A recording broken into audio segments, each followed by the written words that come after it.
Boa noite, vamos começar o passo 3. Prontos? Caderninhos a postos? Então vamos lá. A gente vai começar então com o Caminho a Cristo, edição especial, Liberdade em 12 Passos. Então aqui no Caminho a Cristo, o terceiro passo é bem pequenininho, tá? Ele é meia página só. Mas a gente vai para o manual. Hoje eu trouxe para vocês o manual. Tá vendo? O manual, pronto. O manual do facilitador do Vida Plena e o manual do participante do Vida Plena. Então hoje nós vamos usar esses três. Vocês viram quanto material tem? É livro, é manual, é resumo, tem de tudo, né? Então, vamos lá. Primeiro, vamos ao Caminho a Cristo, que é bem curtinho, bem pequenininho, bem rapidinho. Então, vamos lá. Todos temos uma decisão de vida ou morte. Deus nos criou com a capacidade de pensar e considerar as escolhas que fazemos em nossa trajetória.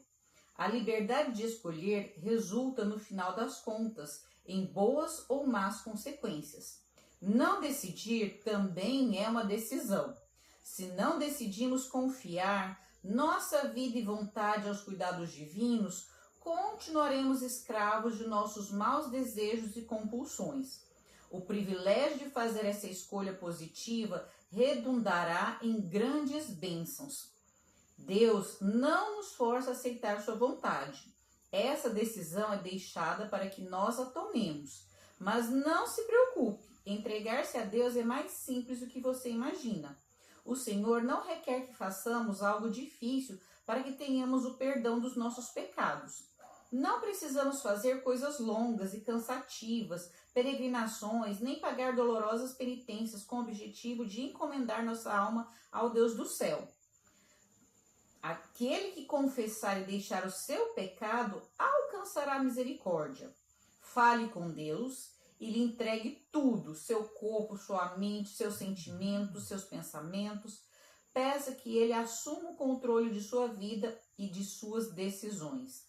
Decida entregar sua vida e vontade aos cuidados de Deus. Então, olha só que coisa bonita. O terceiro passo é sobre entrega. Entregar-se a Deus da forma como você o concebe. Quer dizer, vou me entregar a Deus da forma como eu acredito que Deus seja. E Ele vai me recompensar por isso. Então, para quem acredita em Deus, em Alá, em Shiva, não importa. O que importa é você se entregar a Ele e permitir que Ele vá te mostrando o caminho, tá bom? Então, vamos lá. Agora, a parte do guia do facilitador. No passo 3, nós decidimos entregar nossa vontade, nossa vida aos cuidados de Deus, de acordo com a nossa compreensão dele. Hoje, vamos estudar o passo 3, que diz: decidimos entregar nossa vontade e nossa vida aos cuidados de Deus, de acordo com a nossa compreensão dele. Ao nos aproximarmos do passo 3, fomos informados de que trabalhar os 3 primeiros passos estabelece as bases para a nossa restauração dos 12 passos. No primeiro passo, admitimos nossa impotência diante das nossas obsessões e encaramos a incontrolabilidade de nossa vida. Depois, à medida que trabalhávamos o passo 2, ficamos abertos à possibilidade de que havia uma ajuda disponível e que essa ajuda poderia vir de um poder maior do que nós. Agora, no passo 3, nós encontramos o limiar de pedir essa ajuda. No entanto, muitos de nós experimentamos muita resistência.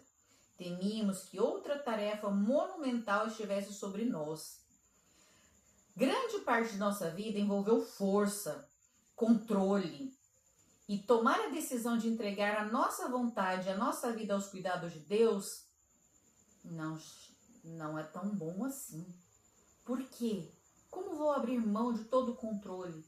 Como vou abrir mão de tudo que já tenho, que já fiz e entregar a minha vida a qualquer coisa, a qualquer preço. Abandonar tudo isso significa que teríamos que confiar em Deus. E isso pode assustar. Quando crianças, muitos de nós fomos feridos enquanto estávamos aos cuidados de adultos. Alguns de nós foram abusados, sentiram que Deus tinha permitido que a dor ou o abuso ocorressem. Isso fez com que ter fé num poder superior fosse difícil agora. Quando foi sugerido que poderíamos realmente encontrar a nossa natureza espiritual, um pouco de cada vez, se tornou menos difícil para dar esse passo. Pense em tomar uma decisão como abrir uma porta trancada e entrar numa sala onde você nunca esteve. A chave da porta é a vontade. Assim que a porta estiver aberta, tudo o que você precisa fazer é entrar. Depois, pense no ato de entrar como um processo. Serão necessários vários passos para cruzar a soleira e entrar na sala. Na verdade, foram necessários muitos pequenos passos para a maioria de nós. Então, olha só, tomar a decisão de entregar tudo nas mãos de Deus é deixar o controle de lado, é deixar o seu passado de lado, é deixar tudo para trás e se importar com o que vai acontecer de agora para frente. Então, esse passo ele é muito importante porque é através dele que a gente vai continuar essa jornada e fazer os próximos passos. Eu preciso entregar a Deus a minha vontade, os meus sentimentos, os meus pensamentos, as minhas emoções, os meus sonhos, os meus desejos, e aí a partir disso, ver como Deus vai respondendo tudo isso para que eu possa conseguir caminhar os 12 passos de uma maneira satisfatória, de uma maneira que eu consiga ter a vida plena. E aqui a gente entra nas perguntas. Então vamos anotar as perguntas direitinho? Vamos começar. Localizando a minha posição global, os meus obstáculos no panorama geral. É claro que podemos ter dificuldades em muitas áreas, além das duas que citamos. Entretanto, observar nossas duas maiores áreas de luta muitas vezes nos dá uma visão de outros conflitos, que é o quê? Que é entrega e que é deixar o controle de lado. São as duas coisas. Se entregar e banir o controle. Uma olhada nos vícios, obsessões, compulsões, mostra que eles seguem um determinado padrão, conhecido como ciclo do vício. Descrito brevemente, ele se divide em 5 etapas progressivas que se repetem em um ciclo. Esses 5 estágios são, primeiro, a dor. Então, ninguém entra num vício sem ter uma dor que está te impulsionando para esse vício. O segundo, a busca de um agente viciante, como trabalho, comida, sexo, álcool, relações de dependência para aliviar a dor, jogos, bebida. E aí a gente vai para o terceiro, a anestesia. O que é a anestesia? É o alívio temporário que o vício traz. Então a pessoa não quer pensar na sua dor, então ela bebe, né? A gente vê muita gente falando isso. Se eu tô feliz eu bebo, se eu tô triste eu bebo, tudo é motivo para beber. Então, geralmente o motivo para entrar no vício é uma dor. E aí o que acontece, né? O passo 2, que é buscar esse agente viciante. E o terceiro é, a pessoa tem uma dor, aí ela busca o agente viciante. E aí quando ela vai para o agente viciante, ela esquece momentaneamente aquela dor. E aí o que acontece? Vamos deixar o avião passar, né? Esse horário não tem jeito, tem avião mesmo. Então vamos lá. Quando a pessoa vai lá para o vício, ela tem uma anestesia temporária. Então ela sente, ufa, tô sem aquela dor.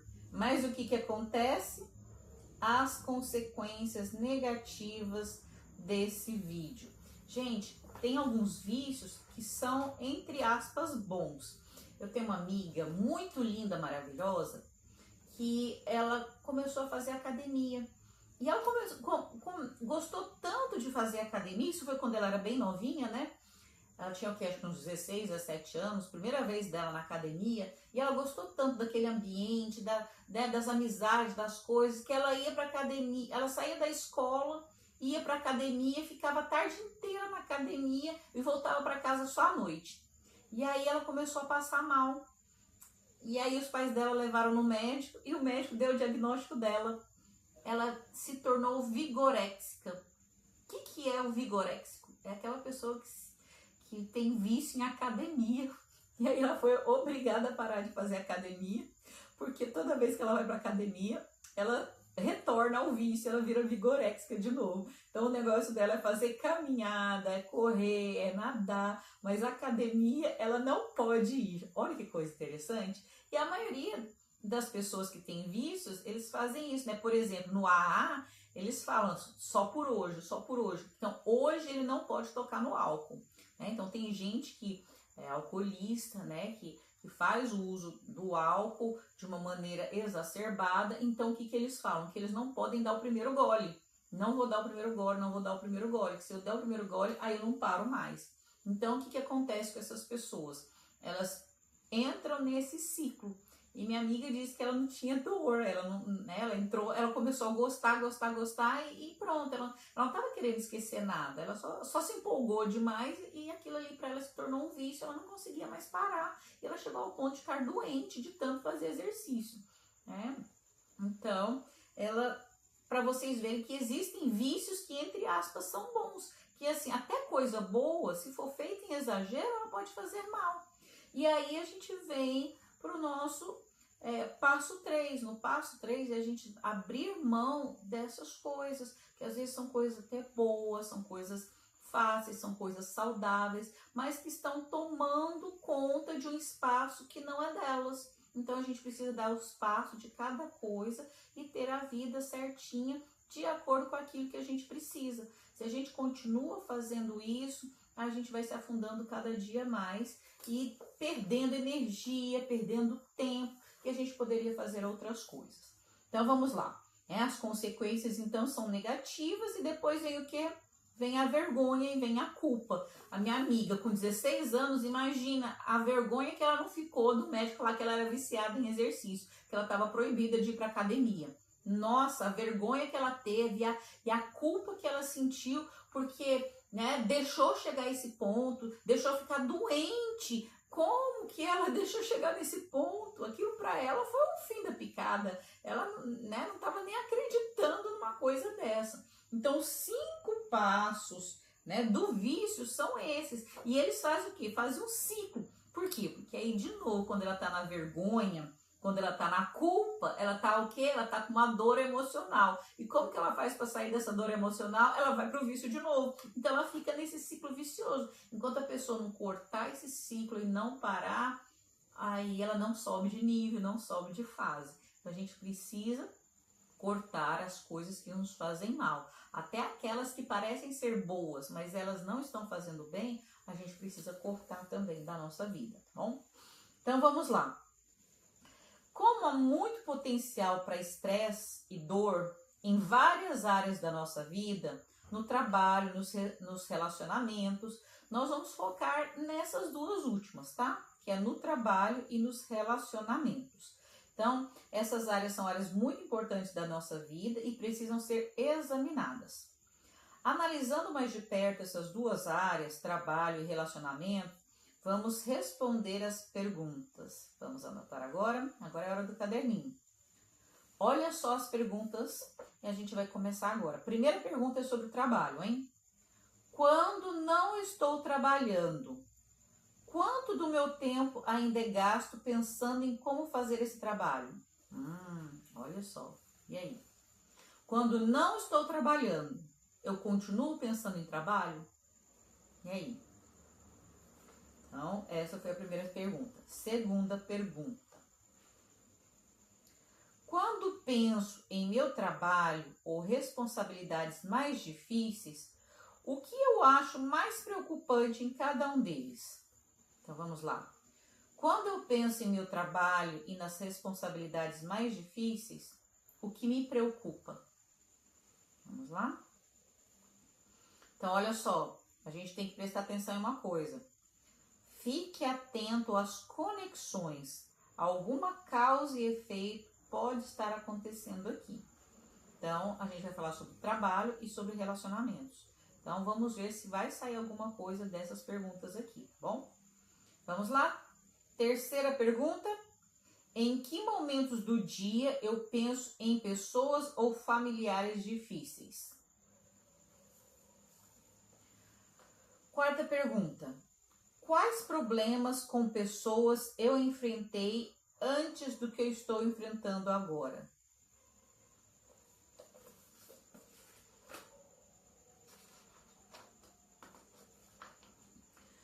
Quando é que o trabalho difícil ou problema com pessoas me levou a duvidar da orientação de Deus ou sentir que Deus não está ouvindo minhas orações?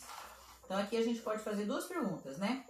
Quando é que a dificuldade com o trabalho ou a dificuldade com uma pessoa me levou a pensar que Deus esqueceu de mim? Vamos lá? E a segunda pergunta. Quando é que essa dificuldade no trabalho ou com a pessoa me fez sentir que Deus não estava ouvindo as minhas orações?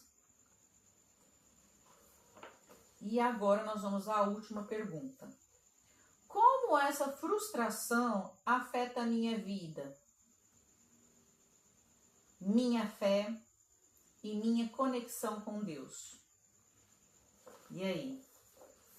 A gente consegue responder essas perguntas? Essas perguntas estão colocando o dedo na minha ferida ou não? Eu não estou com problema com ninguém agora, meu serviço está tranquilo, ou meu serviço está do mesmo jeito que sempre foi, o meu problema não é esse, não é pessoa e não é trabalho.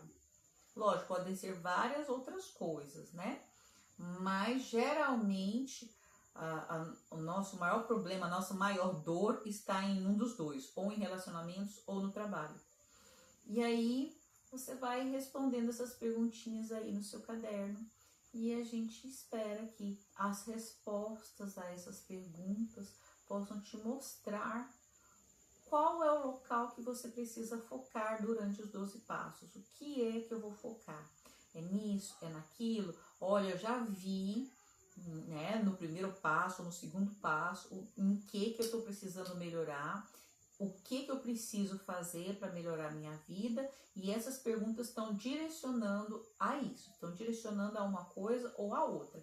Então, essas perguntas me ajudaram ou não, essas perguntas, né, não me ajudaram, eu não estou com problema com Deus, eu não estou com problema com relacionamento com as outras pessoas, né, meu problema é financeiro, ou meu problema é ansiedade, ou é uma doença. Então, vamos destrinchando a partir dos 12 passos os problemas que podem acontecer na nossa vida, tá bom? E aqui a gente termina o passo 3, que foi hoje bem curtinho, né? Bem pequenininho, mas ele é muito importante porque ele é o passo da entrega a Deus. E aqui a gente viu algumas questões e algumas coisas que nos ajudam a fazer essa entrega.